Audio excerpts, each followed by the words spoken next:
Kaya yung mass repatriation, yung ating paghahanda sa kanilang pag-uwi, nandun na rin, in place din naman yung interventions ng OWA.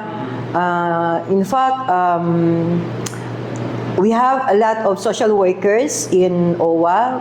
We have psychologists at meron din tayong nurse. If they need counseling, stress debriefing, we can extend necessary interventions.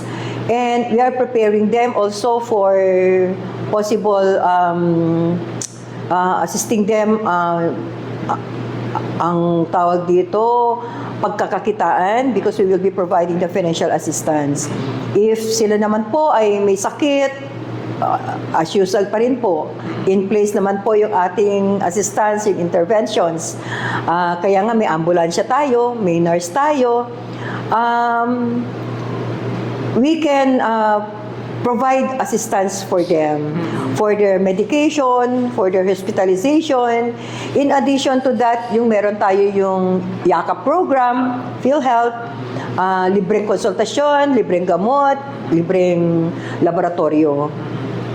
Once they have already the flight schedule, the flight itinerary, i-communicate sa atin ang head office yung mga pangalan and yung flight itinerary. We have 2 domestic airports where we can assist them, Kawayan Domestic Airport and Tuguegarao Domestic Airport.